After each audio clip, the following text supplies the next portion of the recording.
جماعت اسلامی کے بانی مولانا ابوالعلا مودودی کو سپرد خاک کر دیا گیا۔ مولانا کا انتقال پچھلے سنیچر کو امریکہ میں ہو گیا تھا۔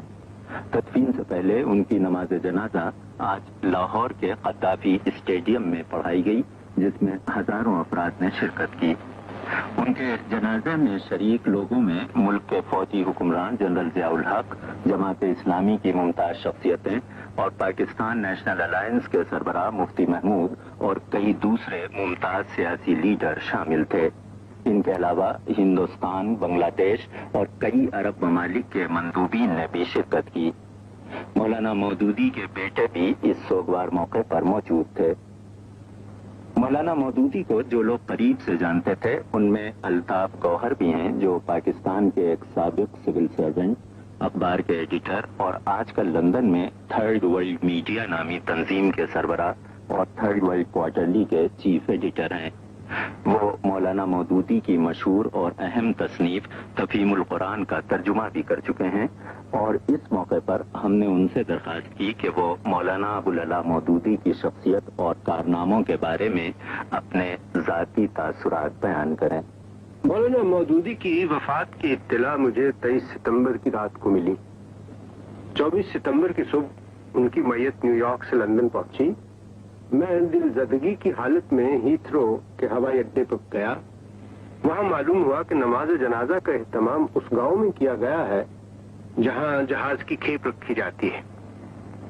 لندن کے ٹیکسی ڈرائیورز میں اب بھی کوئی نہ کوئی شستہ مزاج شخص مل جاتا ہے۔ جس ٹیکسی میں میرے بھائی اور میں بیٹھے، اس کا ڈرائیور ہماری پریشانی کو بھانپ گیا۔ یہ سن کر کہ ہمیں ایک نماز جنازہ میں شرکت کے لیے جانا ہے، وہ بڑی تیزی سے منزل کی طرف روانہ ہوا، مگر جب تک ہم پہنچے پہلی نماز جنازہ ادا ہو چکی تھی۔ ہم دوسری نماز میں شامل ہوئے۔ سامنے لکڑی کا صندوق رکھا تھا، اس پر گلاب کے پھولوں کی چادر، پیتل کے کنڈے مضبوطی سے بند تھے، اور صندوق کے کنارے پر لکھا تھا سرہانہ۔ مولانا کا دمکتا ہوا چہرہ میری آنکھوں کے سامنے آ گیا۔ وہی ملاحت، وہی شفقت، وہی مسکنت، وہی فضیلت۔ مولانا ابوالعلا مودودی 25 ستمبر 1903 میں ریاست حیدرآباد دکن کے شہر اورنگ آباد میں پیدا ہوئے۔ ان کے آباء و اجداد میں خواجہ قطب الدین مودود تھے، جن کا تعلق چشتیہ مسلک سے تھا۔ مولانا نے اپنی کوشش سے اردو، فارسی، عربی اور انگریزی میں تعلیم حاصل کی۔ 24 برس کی عمر میں آپ نے الجہاد فی الاسلام لکھی، جس نے علمی دنیا کو چونکا دیا۔ مولانا نے اقوام کے عروج و زوال اور قوانین صلح و جنگ کا تاریخی موازنہ پیش کیا، اور اسلام کے نظریہ جہاد کی ہماگیر افادیت کی وضاحت کی۔ مولانا کے انداز تحریر میں نہ کوئی مدافعت تھی، نہ عذر خواہی۔ شاید اسی لیے ان کی بات دلوں تک اتر گئی۔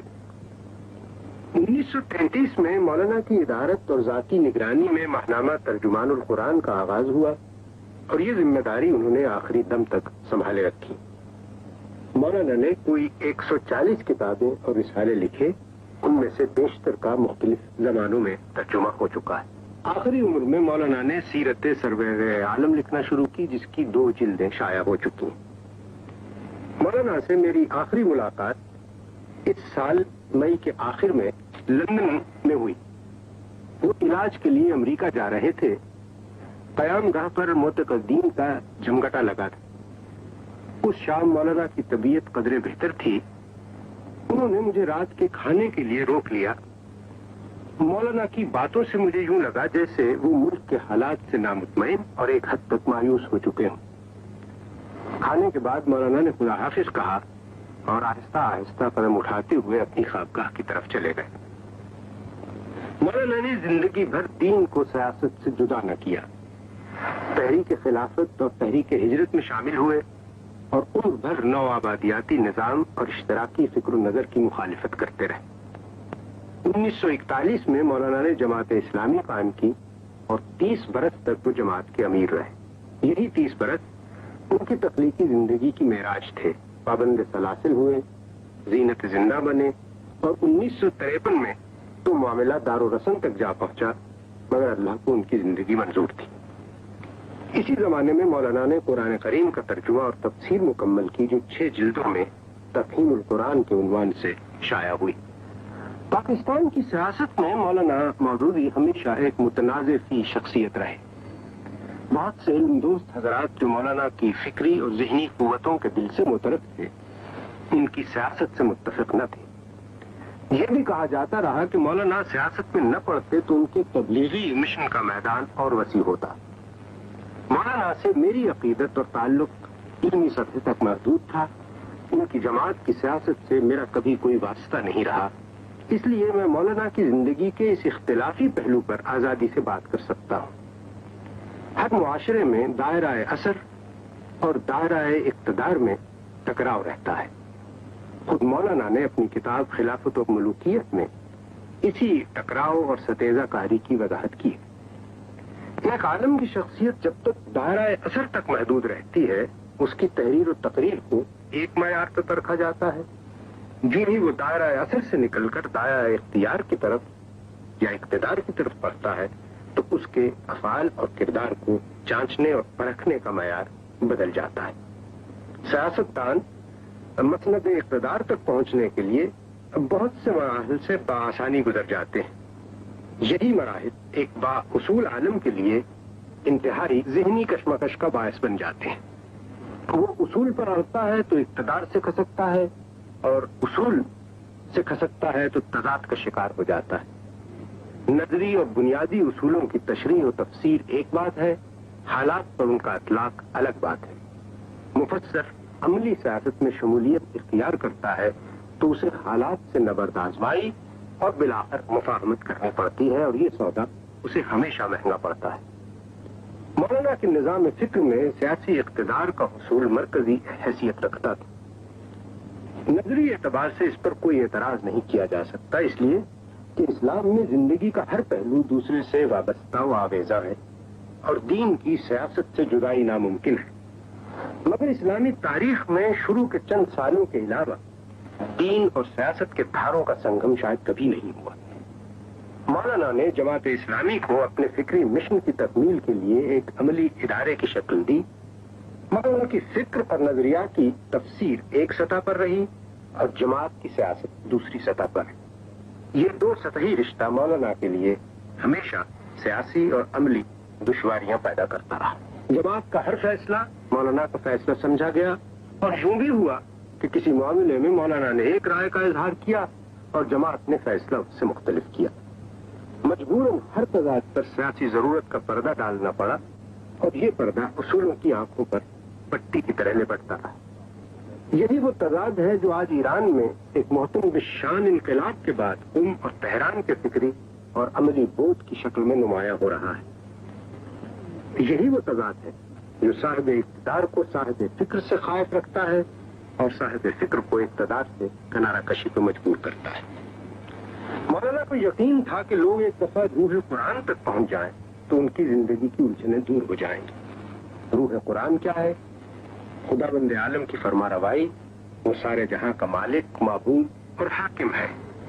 انسان کی زندگی ایک امتحان ہے، اور اس امتحان میں کامیابی کے لیے خدا بند کریم کی ہدایت پر عمل لازم ہے۔ پوری فرد یا معاشرہ جب عادلانہ اصول اخلاق سے منحرف ہوتا ہے تو زمین ظلم سے بھر جاتی ہے۔ قرآن کا مرکزی موضوع انسان ہے، اور اس کا مرکزی مضمون یہ ہے کہ انسان نے ظاہر بینی، قیاس آرائی یا خواہش کی غلامی کے سبب جو نظریات بنا لیے ہیں وہ اس کے لیے تباہ کن ہے۔ قرآن کا مدعا اس ہدایت کی دعوت دینا ہے جسے انسان کھو چکا ہے۔ تفہیم القرآن کی 6 جلدیں قرآن کے اس موضوع، مضمون اور مدعا کی تشریح ہے۔ تفہیم القرآن کو پڑھنے کی سعادت مجھے اس زمانے میں نصیب ہوئی جب کسی اور کتاب تک میری دسترس نہ تھی۔ میری یہ مجبوری میرے لیے ایک نعمت بن گئی۔ ہر مسلمان تمام قرآن کی روح تک پہنچنے میں لگا رہتا ہے۔ اس کوشش میں تفہیم القرآن نے میری بڑی رہنمائی کی۔ تفہیم کیا ہے؟ علم کا سرچشمہ ہے۔ مولانا کو احساس تھا کہ قرآن کے لفظی ترجمے کو پڑھتے وقت پہلی چیز جو محسوس ہوتی ہے وہ روانی عبارت، زور بیان، بلاغت زبان اور تاثیر کلام کا فقدان ہے۔ قرآن کی سطروں کے نیچے آدمی کو ایک ایسی بے جان عبارت ملتی ہے جسے پڑھ کر نہ اس کی روح وجد میں آتی ہے، نہ اس کے رونگٹے کھڑے ہوتے ہیں، نہ اس کی آنکھوں سے آنسو جاری ہوتے ہیں، نہ اس کے جذبات میں کوئی طوفان برپا ہوتا ہے۔ حالانکہ قرآن کی تاثیر میں اس کی پاکیزہ تعلیم اور اس کے عالی قدر مضامین کا جتنا حصہ ہے، اس کے ادب کا حصہ بھی اس سے کچھ کم نہیں ہے۔ یہی تو وہ چیز ہے جو سنگ دل سے سنگ دل آدمی کا دل بھی پگھلا دیتی تھی، جس نے بجلی کے کڑکے کی طرح عرب کی ساری زمین ہلا دی تھی۔ مولانا نے تفہیم القرآن میں قرآن کریم کا جو اردو ترجمہ کیا ہے، اس میں سادگی بھی ہے اور گداز بھی۔ ایک ایک لفظ نگینے کی طرح جڑا ہوا ہے، ایک ایک آیت جذب میں ڈوبے ہوئے جملوں میں ڈھلتی چلی جاتی ہے۔ سورہ زخرف کی آخری آیات ہے، وہی ایک آسمان میں بھی خدا ہے اور زمین میں بھی خدا ہے، اور وہی حکیم و علیم ہے۔ بہت بالا و برتر ہے وہ جس کے قبضے میں زمین اور آسمانوں اور اس چیز کی بادشاہی ہے جو زمین و آسمانوں کے درمیان پائی جاتی ہے، اور وہی قیامت کی گھڑی کا علم رکھتا ہے، اور اسی کی طرف تم سب پلٹائے جانے والے۔ قرآن کریم کا مترجم، تفہیم قرآن کا مصنف اپنے رب کی طرف پلٹ گیا۔ اس کا جسد خاکی کاٹ کے صندوق میں بند سمندروں، صحراؤں، پہاڑوں اور بستیوں پر پرواز کرتا ہوا، ساری دنیا کو الوداع کہتا ہوا، اپنے وطن کی مٹی کی طرف لوٹ گیا۔ ٹیکسی ڈرائیور ہمیں واپس لندن لے جا رہا تھا۔ سڑکوں پر زندگی رواں دواں تھی۔ دھوپ میں ڈوبے ہوئے در و دیوار پر نظر پڑتی تو لاہور کی یاد تمتما اٹھتی۔ ڈرائیور نے پوچھا، کوئی جواں سال تھا؟ نہیں، جواں فکر تھا۔ اس نے مڑ کر میری طرف دیکھا اور کہا، آپ کا عزیز تھا؟ میں نے کہا، عزیز جہاں تھا۔ انا للہ و انا الیہ راجعون۔